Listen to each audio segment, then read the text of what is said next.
Hello बच्चों, क्या हाल चाल है। बच्चों, आज की क्लास में हम सीख रहे होंगे 11th क्लास का एक सबसे important chapter, that is journal entry. बच्चों, मैं इसको 11th क्लास का भी क्यों ही कहूं, इनफैक्ट कॉमर्स स्ट्रीम में आप किसी भी फील्ड किसी भी स्टेज पे हो, बिना जर्नल एंट्री के तो बेटा आप आगे बढ़ ही नहीं सकते हो। तो इसका मतलब ये कॉमर्स का सबसे बेसिक चैप्टर है, लेकिन स्टार्टिंग 11th से होती है, तो 11th क्लास के लिए इंपॉर्टेंस जो है वो थोड़ी सी ज्यादा हो जाती है। तो बच्चों, हम शुरू करने वाले हैं जर्नल एंट्री की एक कंप्लीट सीरीज, जिसके अंदर मैं आपको बिल्कुल जीरो से हीरो बना दूंगा। जर्नल एंट्री के अंदर आपको सिर्फ सारे वीडियोस को सुनना है, सारे वीडियोस के साथ साथ जो भी काम आपको इसमें बताया जाएगा उनको भी करना है, और उसके बाद ये गारंटी है कि आपका जर्नल एंट्री में कभी क्वेश्चन जो है वो गलत नहीं हो सकता। आपकी सारी जर्नल एंट्री 101% गारंटी के साथ कंफर्म सही ही बनेंगी। और दूसरी बात, अगर हम जर्नल एंट्री को 11th क्लास में अच्छे से पकड़ के चलते हैं तो ये तो कंफर्म है बेटा, 11th क्लास का कोई भी चैप्टर फिर आपका ढीला नहीं रहेगा। 11th क्लास के सारे चैप्टर आपके कंफर्म तैयार हो जाएंगे, और आगे भी जब भी आप कॉमर्स में और आगे चीजें पढ़ेंगे, सारी चीजें आपको अकाउंट्स के ढंग से समझ में आने लगेंगी, because your base is very clear and that is the base, journal entry. तो आइए स्टार्ट करते हैं without wasting any time. This is the chapter books of original entry journal. ठीक है जी, 11th के हिसाब से हम इसको शुरू करने वाले हैं, लेकिन कोई भी क्लास का बच्चा बीकॉम बीबीए कोई भी जहां भी उसको जर्नल एंट्री में दिक्कत है वो इन वीडियोस के थ्रू बेनिफिट ले सकता है। ठीक है, चैनल पर नए हैं तो प्लीज चैनल को सब्सक्राइब कर लीजिएगा। आइए स्टार्ट करते हैं हमारा चैप्टर जर्नल। बच्चों, चैप्टर जर्नल में हमारे कुछ बेसिक रूल्स होते हैं। देखो, बेसिक रूल्स जर्नल तब शुरू होती है जब हमारे को सारे रूल्स अच्छी तरह पता हो, और रूल्स जो हैं वो तीन, अगर आप ट्रेडिशनल रूल्स के हिसाब से जर्नल बनाते हैं तो तीन रूल्स होते हैं ट्रेडिशनल रूल्स के हिसाब से, that is debit what comes in, credit what goes out. सबने सुना होगा रूल। अगर बेटा ये रूल्स आपको याद नहीं है, करे नहीं हुए हैं, पहले इन रूल्स को रिवाइज कर लीजिएगा। ठीक है, तो रूल जो हैं वो आपको डबल एंट्री सिस्टम में सुनने को मिलेंगे, तो उस चैप्टर को एक बार देख लीजिएगा, उसके बाद आप जर्नल एंट्री को प्लीज स्टार्ट करिएगा। फिर भी मैं रिवीजन एक बार यहां पर रूल्स की करा देता हूं। ठीक है, तो रियल अकाउंट पे रूल लगता है debit what comes in, credit what goes out. ठीक है, आपका पर्सनल अकाउंट पे रूल लगता है debit the receiver, credit the giver. आपका नॉमिनल अकाउंट पे रूल लगता है debit all the expenses and losses and credit all the incomes and gains. लेकिन मैं आपको एडवाइस करूंगा कि आप जब भी जर्नल एंट्री बनाएं, आप कभी ट्रेडिशनल रूल्स के हिसाब से नहीं बनाएं। जर्नल एंट्री जब भी बनाएं तो आप मॉडर्न रूल्स के हिसाब से बनाएं, that is accounting equation rules के हिसाब से बनाएं। और अकाउंटिंग इक्वेशन रूल्स के हिसाब से जब आप जर्नल एंट्री बनाते हैं तो बेटा आप अकाउंट्स को 3 पार्ट्स में क्लासीफाई नहीं करते, आप फिर अकाउंट्स को क्लासीफाई करते हैं 5 पार्ट के हिसाब से। और उसमें आपके जो अकाउंट्स बन के आते हैं, जो अकाउंट्स होते हैं उसमें वो कौन कौन से होते हैं। सबसे पहला अकाउंट होता है आपका बच्चों एसेट्स अकाउंट। दूसरा आपका अकाउंट्स होता है उस केस में लाइबिलिटीज का अकाउंट्स। तीसरा आपका अकाउंट्स होता है बेटा जी कैपिटल अकाउंट।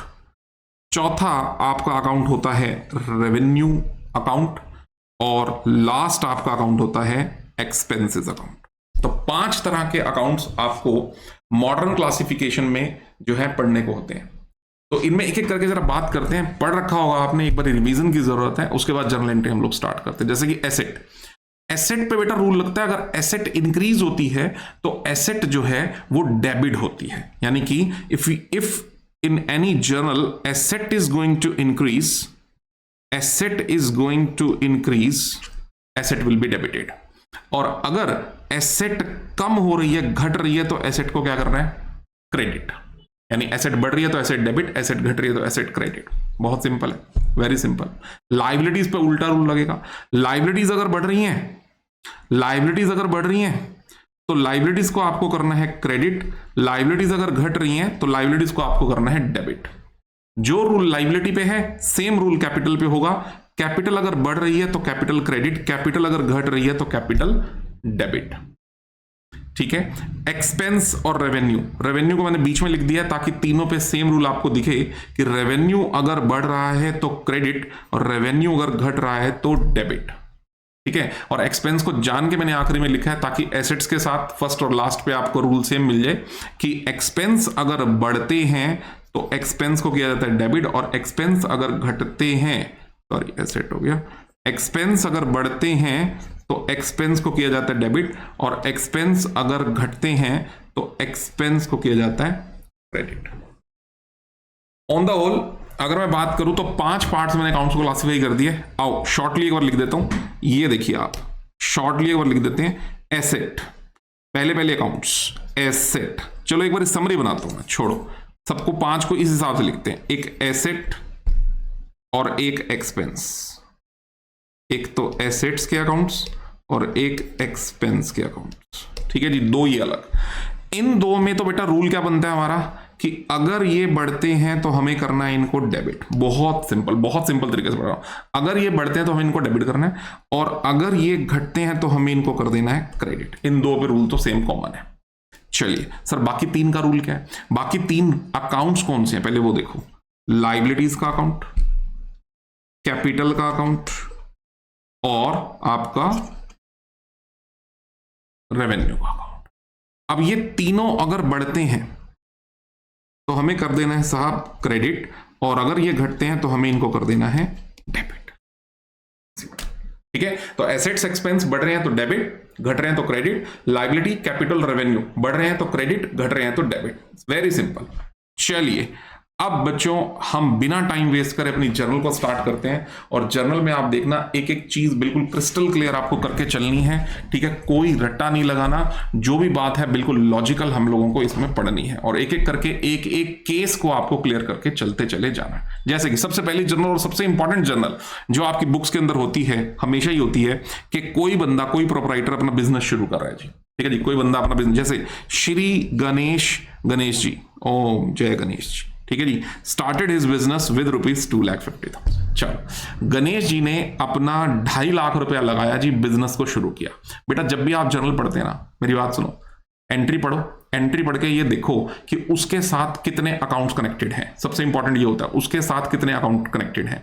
जैसे Shri Ganesh started his business with 2,50,000, तो आप लोगों ने शुरू में अकाउंटिंग कॉन्सेप्ट्स में पढ़ रखा होगा, रिवाइज कराता हूं कि बिजनेस और बिजनेसमैन दोनों अलग अलग होते हैं। ठीक है ना, तो श्री गणेश जी ने जब बिजनेस को स्टार्ट किया तो उन्होंने अपने बिजनेस में पैसा लगाया। अब आप अकाउंट्स गणेश जी के नहीं बना रहे, आप अकाउंट्स बना रहे बेटा बिजनेस के। ध्यान से सुनो मेरी बात को, आप अकाउंट्स बना रहे हो बिजनेस के। तो बिजनेस के पार्ट पे अगर आप सोचते हैं तो गणेश जी ने बिजनेस को 2.5 लाख रुपए दे दिए हैं। गणेश जी ने बिजनेस को 2.5 लाख रुपए दे दिए हैं। तो यहां पर हमारे अकाउंट इंपैक्टेड कितने होंगे? एक तो हम जर्नल बना रहे हैं बेटा बिजनेस की, बार बार बोल रहा हूं, गणेश जी की नहीं बना रहे हैं। बिजनेस के पास एक काम हो रहा है कि बिजनेस के पास कैश बढ़ रहा है, बिजनेस के पास कैश आ रहा है, क्योंकि गणेश जो प्रोपराइटर हैं उन्होंने बिजनेस को पैसा दिया, बिजनेस के पास कैश आ रहा है। ओके सर, दूसरा अकाउंट कौन सा इंपैक्टेड हो रहा है कि जो बिजनेस है उसने आज पैसा तो ले लिया अपने मालिक से, लेकिन बाद में बिजनेस ने अपने मालिक को वो कैपिटल के तौर का पैसा वापस करना है। तो हम कहेंगे जो दूसरा अकाउंट यहां पर इंपैक्टेड हो रहा है बेटा, वो अकाउंट इंपैक्टेड हो रहा है कैपिटल, क्योंकि बिजनेसमैन ने बिजनेस को दिया है कैपिटल, पूंजी, बिजनेस के लिए, जो बिजनेस को स्टार्ट करने के लिए पैसा चाहिए। तो दूसरा अकाउंट जो इंपैक्ट हो रहा है वहां पर वो हो रहा है कैपिटल। तो कैपिटल की अपनी एक आइडेंटिटी है, कैपिटल का अपना एक लेजर होता है, कैपिटल का अपना एक अकाउंट होता है। और जो कैश है, कैपिटल क्या हो रही है? कैपिटल भी बढ़ रही है सर। गणेश जी ने बिजनेस में पैसा दिया, बिजनेस के पास कैश आ गया, और बिजनेस की अपनी कैपिटल जो है वो इंक्रीज हो रही है। तो ये दो चीजें इंपैक्ट हो रही है यहां पे। ठीक है, अब आप जरा सोचो, कैश हमारे 5 में से कौन से हेड के अंदर आता है? हमारे 5 लेजर्स हैं, एसेट, एक्सपेंस, पहले एक्सपेंस ही बोल दो। एसेट और एक्सपेंस बढ़ते हैं तो डेबिट होते हैं, और 3 आपकी चीजें बढ़ती हैं तो क्रेडिट होती हैं, that is capital, that is revenue and that is आपका कैपिटल, रेवेन्यू और लायबिलिटी। ये 3 चीजें बढ़ती हैं तो क्रेडिट होती हैं, एसेट्स और एक्सपेंस बढ़ते हैं तो डेबिट होते हैं। यहां पर कैश अकाउंट आपका जो है इंक्रीज हो रहा है, तो कैश आपका हो गया एसेट। कैपिटल आपका कौन सा अकाउंट हो गया सर? वो तो कैपिटल ही हो गया। कैपिटल तो सर कैपिटल ही अकाउंट होता है ना, ऑफ कोर्स कैपिटल अकाउंट है, कैश एसेट अकाउंट है। अब बिजनेस में एसेट जो है, कैश जो है वो बढ़ रहा है। हमने क्या पढ़ा? एसेट बढ़ती है तो एसेट को क्या किया जाता है सर जी? डेबिट किया जाता है। हमने क्या पढ़ा? अगर बिजनेस में कैपिटल इंक्रीज होते तो क्या किया जाता है सर जी? क्रेडिट किया जाता है। तो बहुत सिंपल है, सबसे पहले आइडेंटिफाई करो, लेजर जर्नल बनाने के लिए सबसे पहले आइडेंटिफाई करो कौन कौन से अकाउंट इंपैक्टेड हो रहे हैं। जोन से अकाउंट इंपैक्टेड हो रहे हैं उसके ऊपर रूल लगाकर उनको देखो कि डेबिट हो रहा है कि क्रेडिट हो रहा है। जैसे में पता लग गया सर कैश ने डेबिट होना है, कैपिटल ने होना है क्रेडिट, अब बात हो गई यहीं पर समाप्त। अब आपको इसको लिखने का स्टाइल सुनना, ध्यान से मेरी बात सुनना। लिखने का स्टाइल क्या है बच्चों? मान लीजिए ये एंट्री 1 अप्रैल 2025 को हो रही है, तो मैं यहां पर लिखूंगा 2025 1 अप्रैल डेट के कॉलम में, राइट। अब जिस अकाउंट ने डेबिट होना है पहले उसको लिखो। तो सर जी डेबिट होना था हमारे कैश अकाउंट में, तो यहां पर लिख दो cash account. Very simple, cash account में डेबिट होता, कैश अकाउंट को डेबिट लिखो। कैश अकाउंट यहां पर लिखो एक छोटा सा डेबिट, थोड़ा सा स्पेस छोड़ के। लिखने का स्टाइल है ये, लिखने का पैटर्न है, जर्नल एंट्री को ऐसे ही लिखा जाता है, कैश अकाउंट डेबिट। अब श्री गणेश जी ने कितना पैसा बिजनेस को दिया था सर? 2.5 लाख रुपए। तो कैश अकाउंट डेबिट, यानी डेबिट वाले को पहले लिख दिया और इस डेबिट के कॉलम में अमाउंट लिख दिया 2,50,000 रुपए। डन।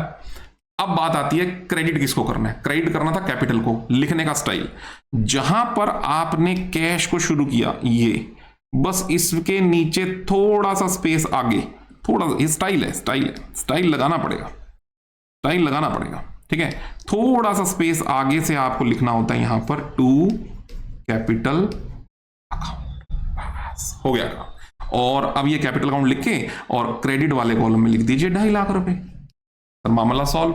अरे पूरा मामला सॉल्व नहीं हुआ बेटा, जर्नल के अंदर नरेशन बहुत इंपॉर्टेंट है, अभी नरेशन लिखनी पड़ेगी। नरेशन इस बात को सपोर्ट करते कि जर्नल किस वजह से बनी है।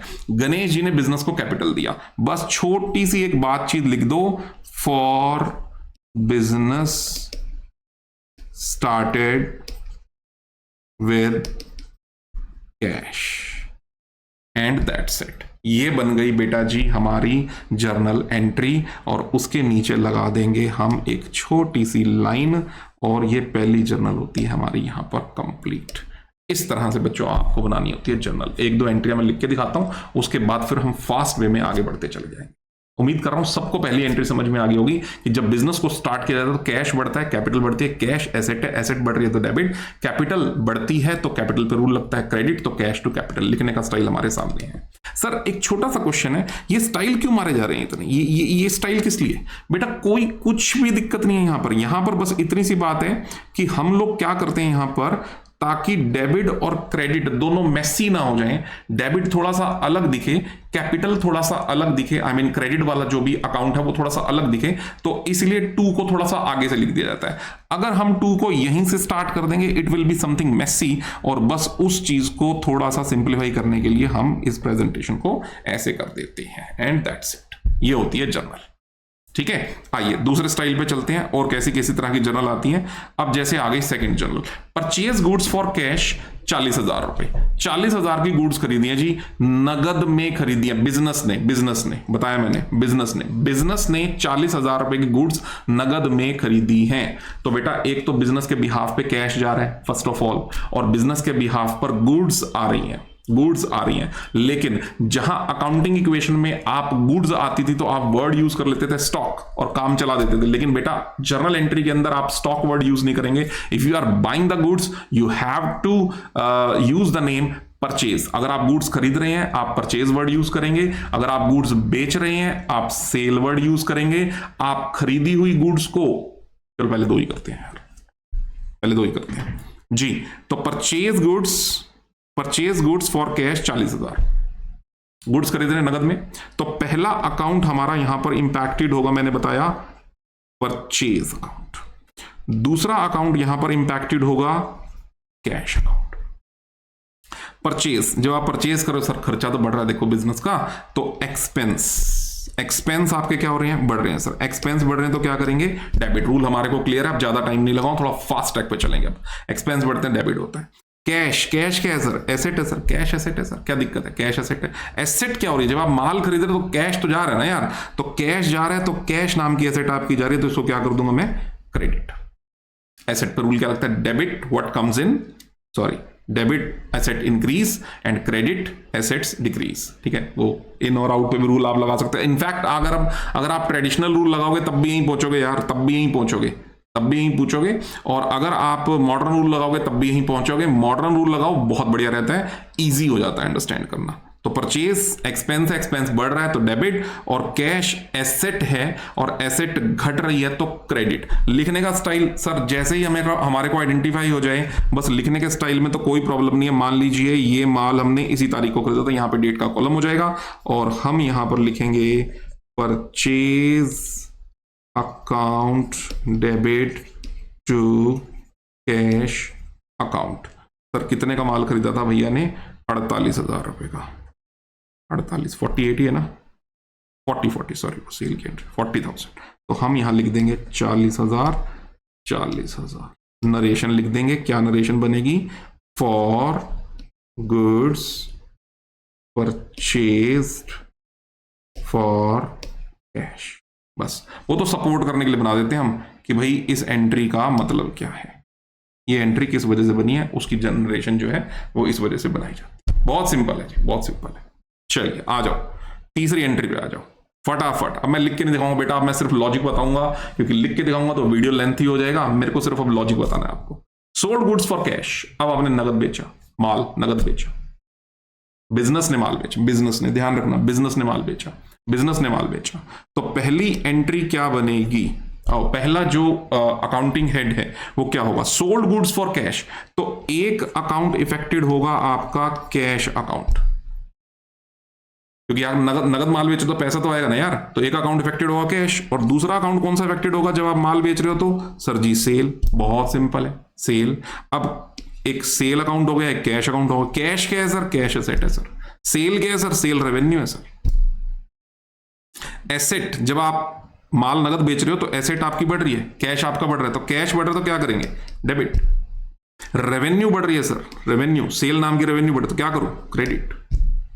रेवेन्यू बढ़ता है तो क्रेडिट होता है ना यार, और एसेट बढ़ता है तो डेबिट होता है बच्चों। ध्यान से बहुत सिंपल, एसेट बढ़ेगी डेबिट, रेवेन्यू बढ़ेगा क्रेडिट। चलिए अगला, परचेज गुड्स फ्रॉम राम। अरे वाह जी वाह, अब क्या बोल रहा है? Purchase goods from Ram for ₹6,000। बच्चों ध्यान से एक अकाउंट तो हमें पहले ही पढ़ करके समझ में आ गया कि परचेज अकाउंट होगा, परचेज गुड्स फ्रॉम राम। अब पार्टी नेम गिवन है, पार्टी नेम गिवन है सर, पार्टी नेम, इसका मतलब राम जी का नाम जब गिवन है तो इसका मतलब ये माल नगद नहीं खरीदा होगा। पार्टी नेम गिवन है तो पार्टी का नेम इंपॉर्टेंट हो जाता है, इसका मतलब माल हमने खरीदा उधारा, क्रेडिट पे, तो दूसरी पार्टी जो इंपैक्टेड होगी वो होगी, दूसरा जो अकाउंट इंपैक्टेड होगा वो होगा राम जी का अकाउंट।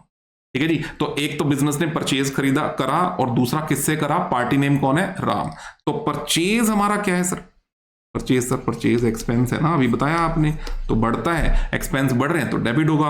और Ram ji purchase goods from Ram, purchase किया है राम से सामान, तो who is Ram? Ram is creditor, Ram becomes creditor. लिख दूं यहां पे, राम बिकम्स क्रेडिटर। और क्रेडिटर सर ये तो लाइबिलिटी है सर, लाइबिलिटी बढ़ रही है सर, तो क्या किया जाएगा? क्रेडिट। तो purchase account debit to Ram. अब मैं लिख के नहीं दिखाऊंगा बेटा, अब आगे बढ़ते चले जाएंगे। लिखने का स्टाइल मैंने एक बार तसल्ली से आपको बता दिया, अब आगे बढ़ते चले जाओ। आगे, सोल्ड गुड्स टू श्याम। अब आपने श्याम जी को माल बेचा है बेटा, सोचो, सोल्ड गुड्स टू श्याम 7,000, आपने श्याम जी को 7,000 रुपीज का माल बेचा। पहला अकाउंट इंपैक्टेड होना चाहिए यहां पर श्याम, आप सेल भी कह सकते हो, कोई ऐसी बात नहीं है, दो अकाउंट ही है बस, कोई भी, पहले डेबिट और फिर क्रेडिट वाला लिखना है। अब डेबिट क्रेडिट कैसे भी आप सो कर लेना, ठीक है ना। तो पहला अकाउंट मैं यहां पर लिख देता हूं श्याम, पहला अकाउंट हमारा इंपैक्टेड हो रहा है श्याम का अकाउंट, और दूसरा अकाउंट मेरा इंपैक्टेड हो रहा है, गुड्स सेल कर रहे हैं तो सोल्ड गुड्स है तो सेल का अकाउंट, ठीक है। अब सोचो बच्चों, श्याम हम उधारा माल श्याम को बेच रहे हैं। श्याम कौन है? पार्टी, रेसिपिएंट, जिसने माल खरीदा हमसे उधारा, तो वो कौन बन गया हमारे बिजनेस का? डेटर या क्रेडिटर? सोचो जरा, जिस बंदे को हम उधारा माल बेचते हैं, भाई कल को पैसा लेना है उससे, हमने सोच के देखो, कल को पैसा लेना है, तो श्याम कौन बन गया हमारे बिजनेस का? देनदार, डेटर। तो मैं लिख दूं यहां पे, वो बन गया सर हमारे बिजनेस का डेटर। और डेटर कौन है सर? डेटर एसेट है सर, और एसेट क्या हो रही है सर? एसेट इंक्रीज हो रही है। अब एसेट इंक्रीज होती है तो क्या करेंगे? Debit. Very simple it is, very simple it is. Shyam बन गया डेटर, डेटर कौन है? एसेट, एसेट क्या हो रही है? बढ़ रही है, एसेट बढ़ रही है तो क्या करूंगा? डेबिट। दूसरा अकाउंट कौन सा सर? दूसरा सेल्स का अकाउंट है सर, सेल्स क्या है सर? सेल्स रेवेन्यू है। और क्या है? सेल्स रेवेन्यू है। रेवेन्यू आपकी इनकम है ना? सेल्स रेवेन्यू, रेवेन्यू मतलब इनकम, रेवेन्यू आपकी बढ़ रही है तो क्या करेंगे? क्रेडिट। सिंपल। तो जर्नल क्या बनेगी? Shyam account debited to sales account. Shyam account debited to sales. आगे बढ़िए। Shyam return 20% of goods. Shyam return 20% of goods. Shyam ने 20% गुड्स सर जी हमारे को क्या कर दी है? वापस कर दी है रे, वापस कर दी है। सोचो श्याम कौन था हमारा? श्याम बंदा कौन था? पहले श्याम रिटर्न गुड्स, बायर होगा सर, हमने उसको माल बेचा होगा, डेटर रहा होगा हमारा। उसने कहा सर जी माल पसंद नहीं आ रहा आपका, उठा लो। सारा नहीं, 20% माल उठा लो। अब सर श्याम को मैंने माल जो बेचा था वो कितने रुपए का बेचा था? सोचो ना, 7,000 का। 7,000 का बेचा था, उसने मुझे 20% माल वापस कर दिया श्याम ने। अरे सर 7,000 का 20%, 7,000 का 20%, इसका मतलब कितना माल वापस किया होगा रे? 1400 का। 1400 का माल उसने वापस किया होगा। जब मैंने उसको माल बेचा था तो मेरी बुक्स में मैंने सेल लिखा था। अब जब वो मुझे माल वापस कर रहा है तो मेरे लिए क्या है? सेल का रिटर्न है। तो एक अकाउंट इंपैक्टेड होता है। मैंने भी बताया था आपको, 2 अकाउंट मैंने बता दिया था, फिर मैंने रुक गया था। जब हम माल बेचते हैं सेल, जब हम माल खरीदते हैं बेटा परचेज। जब हम सेल किया गया माल हमारे पास वापस आता है तो अकाउंट इंपैक्टेड होता है सेल रिटर्न, और जब परचेज किया गया माल हम वापस करते हैं तो अकाउंट इंपैक्टेड होता है परचेज रिटर्न। डन है। स्टॉक का वर्ड का इस्तेमाल नहीं करते, ना परचेज में, ना सेल में, ना परचेज रिटर्न में, ना सेल रिटर्न में।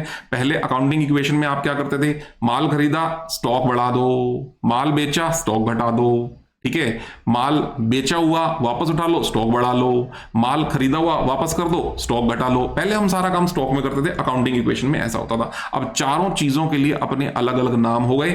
परचेज के लिए गुड्स, परचेज के लिए परचेज, सेल के लिए sale, purchase return, then sale return. Very simple it is.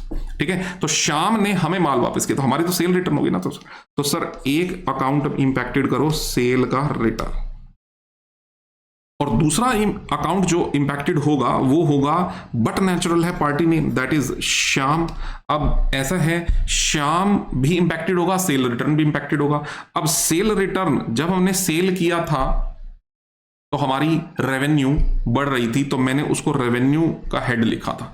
अभी भी मैं रेवेन्यू का हेड लिखूंगा बेटा। अब हमारी सेल लेकिन बढ़ नहीं रही, सेल हमारी घट रही है, तो रेवेन्यू हमारा कम हो रहा है। अब रेवेन्यू कम हो रहा है, रेवेन्यू जब बढ़ रहा था तो रेवेन्यू को क्रेडिट किया था, अब रेवेन्यू घट रहा है तो रेवेन्यू को क्या करेंगे? डेबिट। तो इसका मतलब सेल रिटर्न अकाउंट आपका क्या होता है? डेबिट, क्योंकि सेल आपकी क्या होती है? क्रेडिट। जब सेल होती है रेवेन्यू बढ़ता है तो क्रेडिट, जब सेल का रिटर्न होता है तो रेवेन्यू की कटौती होती है, डिक्रीज होता है, तो सेल रिटर्न इसलिए debit. Very very very simple. दूसरा, श्याम कौन था सर हमारा? श्याम था सर हमारा बंदा डेटर। सोचो, डेटर क्या है? हमारी एसेट। अब जब उसने माल वापस कर दिया तो सर पैसे तो देने वाला नहीं है। देखो 7,000 में से 1,400 तो काट ही लेगा वो, है ना। पहले उसने हमारे कितने पैसे देने थे? सोचो 7,000 रुपए, उसने 1,400 का माल ही वापस कर दिया, अब 1,400 रुपए तो देगा नहीं। 7,000 में से 1,400 हटा दो, कितने रुपए देने का? अब वो लायबल रह गया हमारा 5,600 देगा सर, तो ले देके। तो मेरे डेटर क्या हो रहे हैं? कम। तो एसेट क्या हो रही है? कम। और अगर एसेट कम हो रही है तो क्या करूंगा? उसको मैं क्रेडिट। तो इसका मतलब sale return to Shyam. Very very very simple, sale return to Shyam. अच्छा एक चीज बच्चों बताऊं आपको, एक चीज बताऊं, यहां पर आप लिख लेना सेल्स। ये नोट्स बेटा मैं डिस्क्रिप्शन बॉक्स में डाल दूंगा, वहां से आप इसको पीडीएफ फाइंड आउट कर लेना, कोई दिक्कत वाली बात नहीं है। ठीक है, sales is always credit, purchase is always debit, sales return is always debit, and purchase का return is always credit. Always से यहां पर मतलब है लगभग 95% केसेस में। परचेज कभी कभी डेबिट की बजाय क्रेडिट होता है, वो बहुत आगे जाकर के जब मैं बताऊंगा आपको गुड्स को कैसे हम अपने जो है ड्राइंग्स पर्पस के लिए यूज करते हैं, तब वहां पर जाकर फिलहाल आप ये 4 चीजें फॉलो कर सकते हैं। ये चारों बातें बिल्कुल बिल्कुल बिल्कुल एप्लीकेबल हैं। ओके, ठीक है जी, तो ये हो गया। आगे बढ़ो जी। 7, return goods to Ram. Return goods to Ram. अब हम गुड्स रिटर्न कर रहे हैं, रिटर्न्ड गुड्स टू राम। तो सर जी अब ये हमने परचेज किया होगा ना माल राम जी से, तो वापस कर रहे हैं ना, तो बेटा पहला जो अकाउंट इंपैक्टेड हो जाएगा वो हो जाएगा परचेज का रिटर्न। वेरी सिंपल, पहला अकाउंट इंपैक्टेड हो जाएगा परचेज का रिटर्न, और दूसरा पार्टी नेम दिख रहा है साफ साफ मुझे, राम का अकाउंट इंपैक्टेड होगा। अभी अभी मैंने आपको बताया परचेज रिटर्न का मतलब, जब परचेज किया था तो एक्सपेंस बढ़ा था, परचेज का रिटर्न मतलब एक्सपेंस हमारा घटा है, तो एक्सपेंस घटा है तो बेटा परचेज के रिटर्न को क्या करूंगा मैं, क्रेडिट। अभी मैंने आपको बताया था, है ना, परचेज करते हैं खर्चा बढ़ता है, परचेज का रिटर्न खर्चा घटा तो क्रेडिट कर दो। दूसरा, राम जी कौन थे आपके, रिटर्न गुड्स, जब माल खरीदा था तो राम जी कौन बने थे आपके, राम जी बने थे आपके जी क्रेडिटर।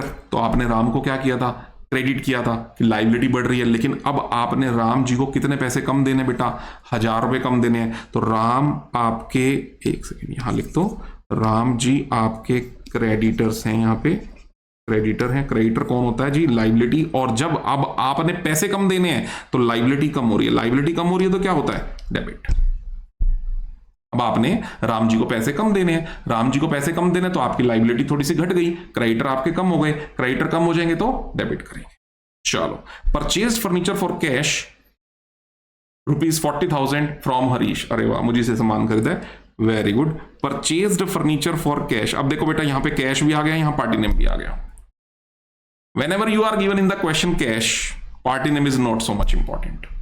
अरे जब नगद में ही खरीद लिया बेटा तो पार्टी नेम को कभी रिकॉर्ड नहीं करते, हमेशा बात सुनना। जब नगद में माल खरीद लिया तो नगद आएगा, अब पार्टी नेम नहीं आएगा, ठीक है ना। हाँ, यहां से कैश हटा दूं तो फिर पार्टी नेम इंपॉर्टेंट है, फिर तो काम ट्रांजैक्शन जो है वो उधार में है, फिर तो उधार ट्रांजैक्शन को रिकॉर्ड करेंगे। फिलहाल पार्टी नेम छोड़ दो। परचेज फर्नीचर, तो एंट्री क्या बनेगी, फर्नीचर नाम की एसेट बढ़ रही है तो फर्नीचर अकाउंट डेबिट, कैश जा रहा है तो कैश क्रेडिट, वेरी सिंपल। चलिए question number 9, sold machinery for cash ₹48,000 to Harish. अब देखना, यहां पे सुनो मेरी बात ध्यान से सुनो, जैसे ही आप सोल्ड देखते हो तो आपके दिमाग में एक वर्ड आता है सेल। नहीं बेटा, नहीं, सेल शब्द का इस्तेमाल तब करना है जब आप बिजनेस की जो गुड्स है ना, जिसमें आप, गुड्स क्या होती हैं, जिसमें आप ट्रेड करते हो, जिसमें आप माल खरीदते बेचते हो, उसको गुड्स बोलते हैं।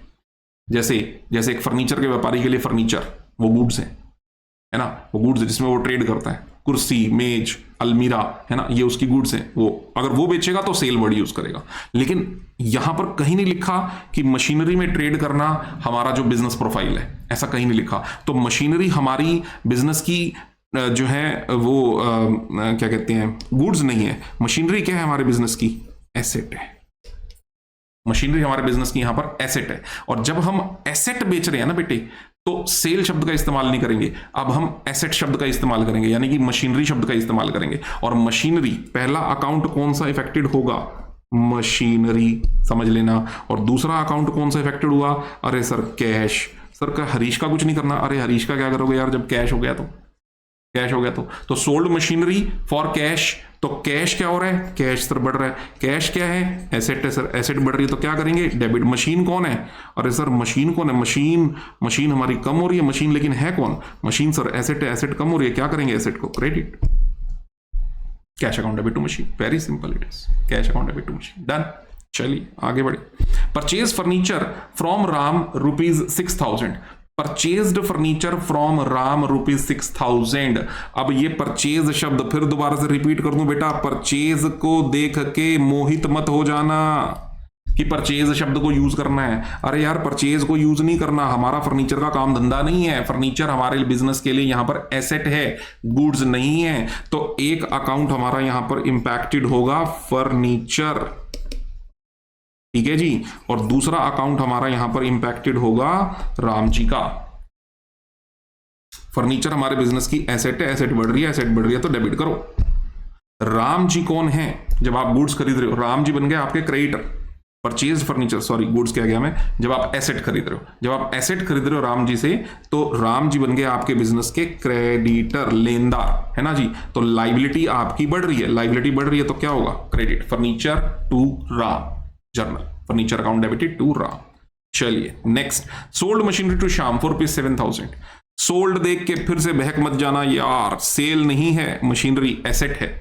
तो क्या हो रहा है बताओ मुझे, मशीनरी जा रही है सर, एसेट जा रही है तो एसेट को क्या करो, क्रेडिट। किसको बेच रहे हो, श्याम को, श्याम को बेच रहे हो तो who is Shyam now, Shyam becomes our debtor, Shyam ji बनेंगे डेटर, तो Shyam account debit to machinery, Shyam account debit to machinery. Sir Shyam debtor, asset बढ़ रही है, डेबिट कर दो, मशीनरी नाम की एसेट कम हो रही है तो क्रेडिट कर दो, तो Shyam account debited to machinery. Okay, received from Shyam on account of ₹5,000, received from Shyam on account. Sir ये अकाउंट का क्या चक्कर, अरे कुछ नहीं, अकाउंट का कोई चक्कर नहीं है, मतलब ये बहुत सिंपल है, मतलब श्याम हमारा डेटर है तो हमने उससे पैसा लिया है, बस इतना, ऑन अकाउंट ऑफ ₹5,000, मतलब श्याम से हमने कुछ अमाउंट लेना था तो हमने बस उससे 5,000 रुपए ले लिए, ऑन अकाउंट का बस इतना सा मतलब है।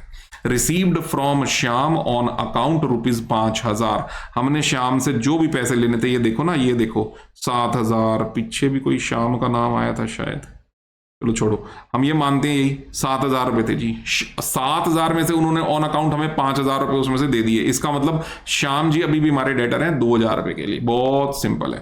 तो इसका मतलब बच्चों हमारे बिजनेस में क्या हुआ होगा, एक तो कैश, कैश कौन है, एसेट, बढ़ रही है तो क्या करूं, डेबिट, ठीक है जी।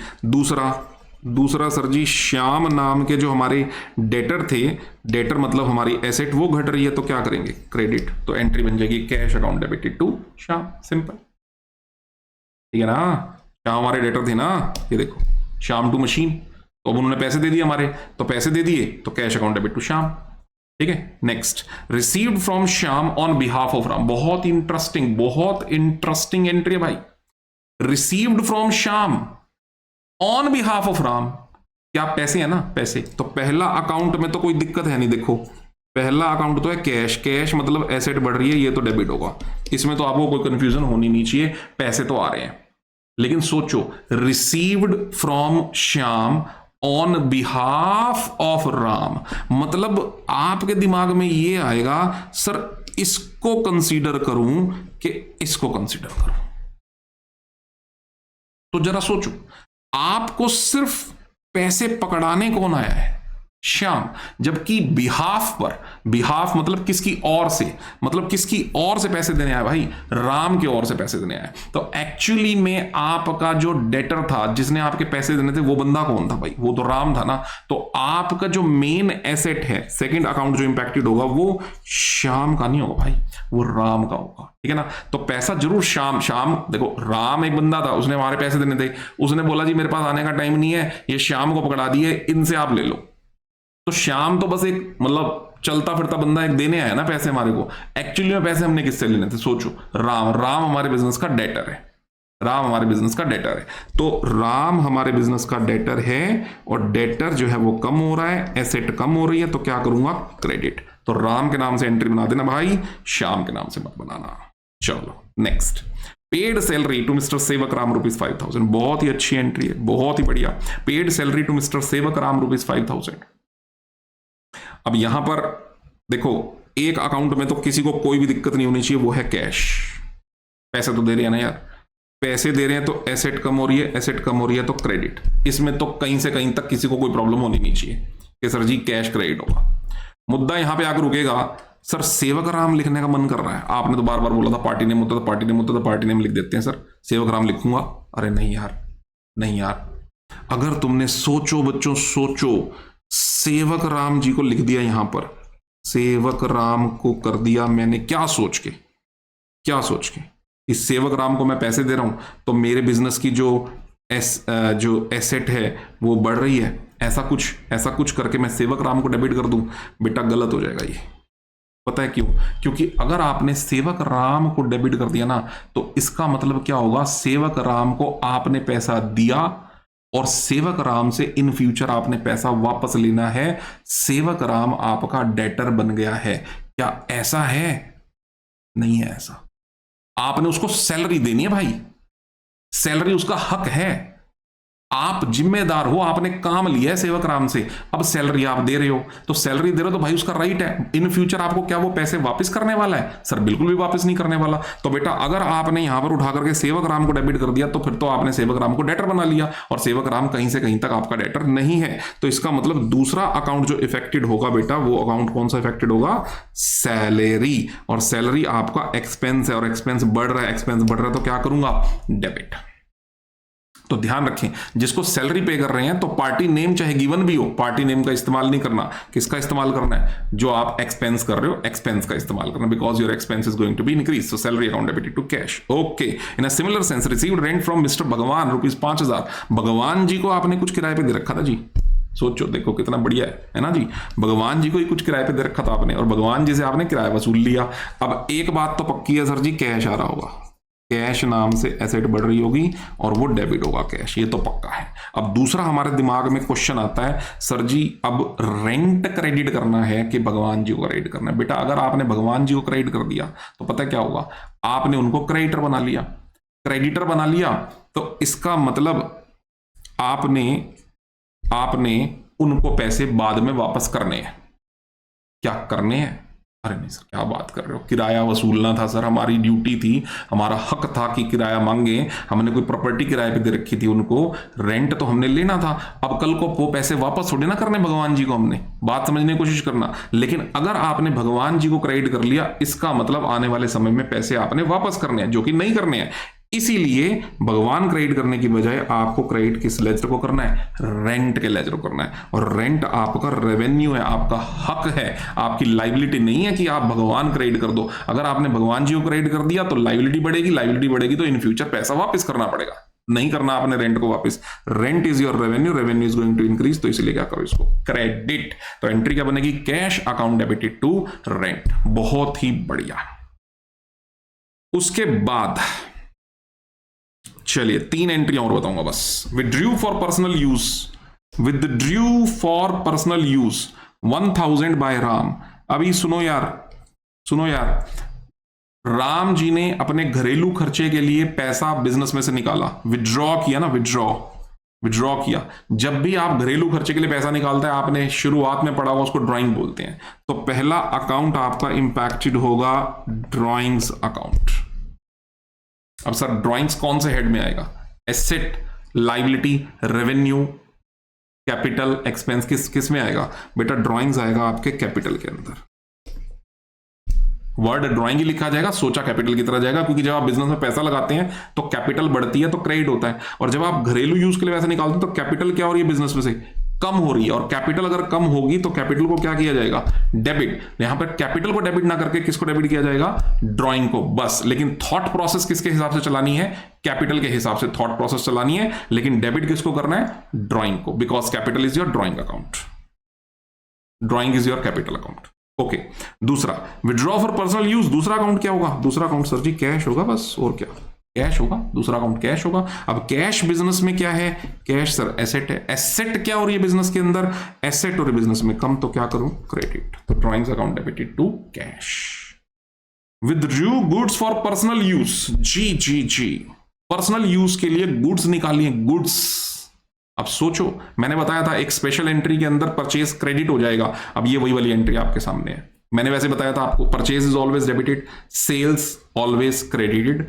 परचेज रिटर्न जो होता है वो क्या होता है? परचेज रिटर्न क्रेडिट, सेल का रिटर्न डेबिट। लेकिन अब इस तरह के केसेस में परचेज भी आपको क्या होती हुई दिखेगी? परचेज भी आपको क्रेडिट होती हुई दिखेगी। कैसे सर?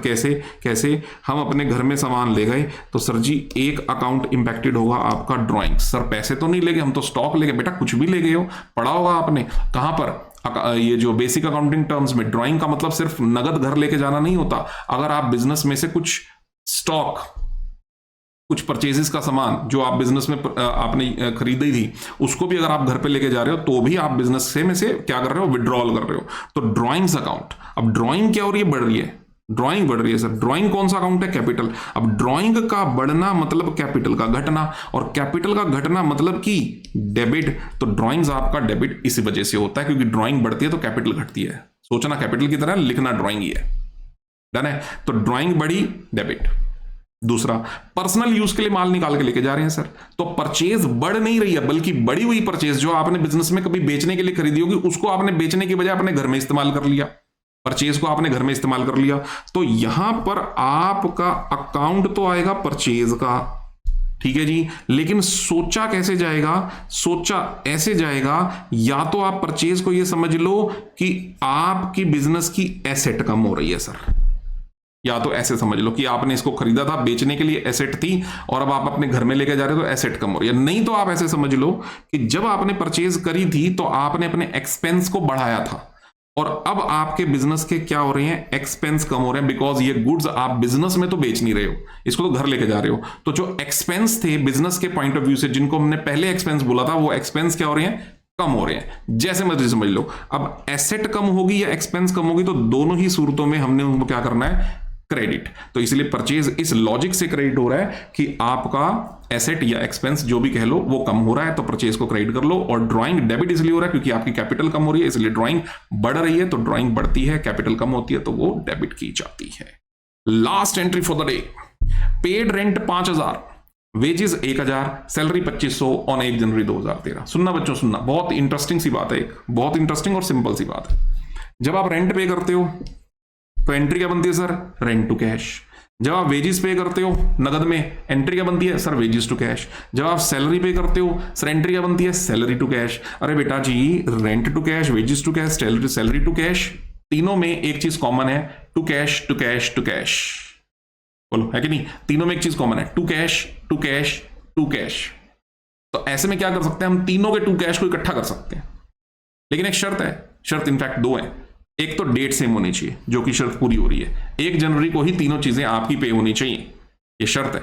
अगर आपने यही लिखा है लेकिन साथ में क्वेश्चन में ये लिखा है रेंट 1 जनवरी, वेजेस 2 जनवरी और सैलरी 3 जनवरी को आप पे कर रहे हो, अरे किसी भी सूरत पे आप उसको कंपाउंड नहीं कर सकते हो, क्योंकि डेट वाइज आपकी क्रोनोलॉजिकल वे में जर्नल एंट्री बनती है। तो अगर आप उसको तब कंबाइंड कर रहे हैं कंपाउंड जर्नल एंट्री, वो तो आप गलत कर रहे हो। तब तो तीनों ही सूरतों में आपकी एंट्री क्या बनेगी, रेंट टू कैश 1 तारीख को, वेजेस टू कैश 2 तारीख को, सैलरी टू कैश 3 तारीख को, और तीनों एंट्रियां आपको अलग अलग बनानी पड़ेंगी, फिर आप कंपाउंड नहीं कर सकते हो।